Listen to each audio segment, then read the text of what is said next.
नमस्कार, बहुत स्वागत है आपका नादी टीवी पर। मैं हूं आपके साथ पारुल। सीधा रुख कर रहे हैं इस वक्त देहरादून का, जहां हिमालय दिवस पर कार्यक्रम का आयोजन किया गया है। सीएम धामी संबोधित कर रहे हैं, आइए सुनते हैं। भी पनपती रही हैं और हिमालय हमेशा से हमारी पहचान और परंपराओं का वाहक रहा है।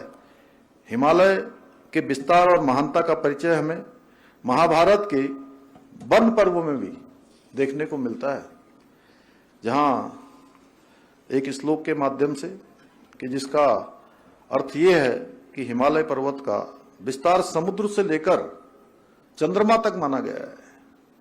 देवताओं ने इसे अपना सदन बनाया है और वे सदा यहां निवास करते हैं। भाइयों बहनों, हिमालय केवल हमारी परंपरा और संस्कृति का हिस्सा नहीं है, बल्कि विज्ञान की दृष्टि से भी यह अत्यंत महत्वपूर्ण है। ये पृथ्वी पर जलवायु संतुलन बनाए रखने में भी बहुत केंद्रीय भूमिका निभाता है, जिसके बारे में अभी आदरणीय अनिल प्रकाश जोशी जी ने, किशोर उपाध्याय जी ने, और मैं समझता हूं पहले के वक्ताओं ने भी बहुत सारी बात रखी होगी। आज पूरा दिन आपको हिमालय हिमालय हिमालय हम सबके मन में भर जाना चाहिए। और मैं एक बात और कहना चाहता हूं। आज मैं और अभी किशोर उपाध्याय जी एक कार्यक्रम से आ रहे हैं, तो ये केवल एक दिन का कार्यक्रम नहीं होना चाहिए।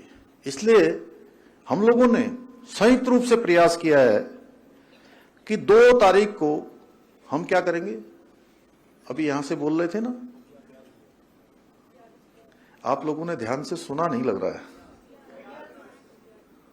एक बार जोर से बोलिए, कौन सा दिवस होगा।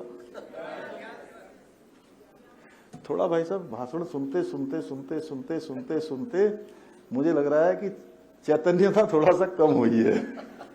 इससे थोड़ा चैतन्यता भी होनी चाहिए ना।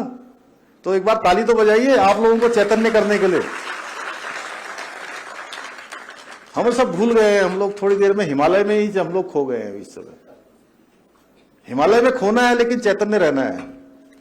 ऋषि मुनि भी हमारे साधना में लीन रहते थे, लेकिन उनके चारों तरफ एक क्या था, घेरा बना रहता था, सुरक्षा कवच। तो हमारी चैतन्यता भी उस प्रकार की बनी रहनी चाहिए। तो हमने कहा कि आदरणीय जोशी जी ने कहा कि 2 तारीख को बुग्याल दिवस होगा, 3 तारीख को होगा ग्लेशियर दिवस। अब मैं बोल रहा हूं और मेरे साथ साथ आप भी बोलते रहिए। 2 तारीख को, 3 तारीख को, 4 तारीख को नदी का दिवस, नदियों का, ठीक है। 5 तारीख को वनों का दिवस, 6 तारीख को हवा का दिवस, और 7 तारीख को मिट्टी का दिवस। 8 तारीख को हिमालय से जनजीवन, पहाड़ से मैदान तक का दिन। यानी कि जो हिमालय है वो सबसे महत्वपूर्ण है, पहाड़ से मैदान की ओर।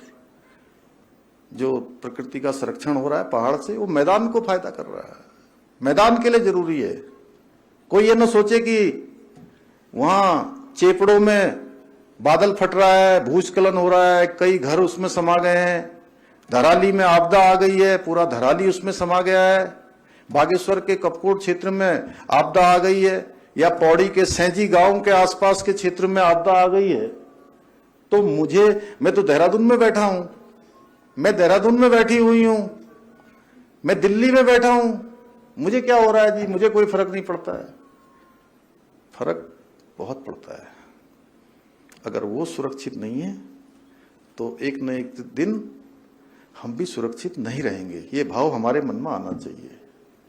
जब ये भाव हमारे मन में आएगा तो हम हिमालय के, प्रकृति के, नदियों के, जल के, हवा पानी सबके संरक्षण के लिए हम काम करेंगे। और छोटी छोटी आदतों में, दिनचर्या में, रोज के दैनिक जीवन में हम इसका उपयोग भी करेंगे और लोगों को भी हम इस दिशा में प्रेरित करेंगे।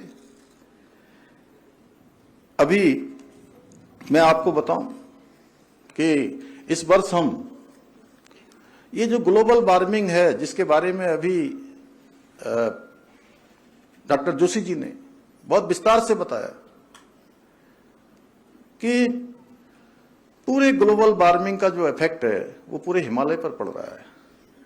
देखिए, हमारे यहाँ इतनी आपदा आई है, धराली में आपदा, श्याना चट्टी में यमुना जी का जल स्तर इतना बढ़ गया वहां मलबा आने से, बादल फटने से, कि वहां झील बन गई है। और झील कितनी बड़ी बनी, इस बिल्डिंग के भी दुगने बराबर झील बन गई भाई साहब। मैं गया वहां, होटल की 3 मंजिली जो 3 मंजिल पर है वहां भी पानी भर गया। थराली में चमोली में पूरा का पूरा पहाड़ नीचे आ गया। 3 तरफ को नहीं जाता तो पूरा जैसे धराली हो गया वैसे ही थराली हो जाता। वो तो जहां बादल फटा, वो बादल फटने के बाद 3 हिस्सों में बट गया। एक पीछे की तरफ को गया, एक दाहिने हाथ की तरफ को, और एक सामने की तरफ को आ गया। तो तीनों भागों में बट गया। अन्यथा हमारा जो थराली क्षेत्र है वो भी पूरी तरह से आपदा की भेंट चढ़ जाता। चेपड़ों में इसी तरह हुआ, कपकोट क्षेत्र में, और सैजी में। सैजी गांव हमारा, इस सौरभ भी वहां पौड़ी जिले के रहने वाले, तुम जानते हो सैजी? पैठाणी के पास का गांव है। भरसार से आगे जाते हैं जब, वहां से 20 किलोमीटर आगे भरसार जो हमारा विश्वविद्यालय है वहां से रास्ता बनता है। और उस तरफ इस तरफ पैठाणी, उस तरफ पीठसेन। तो वहां पर एक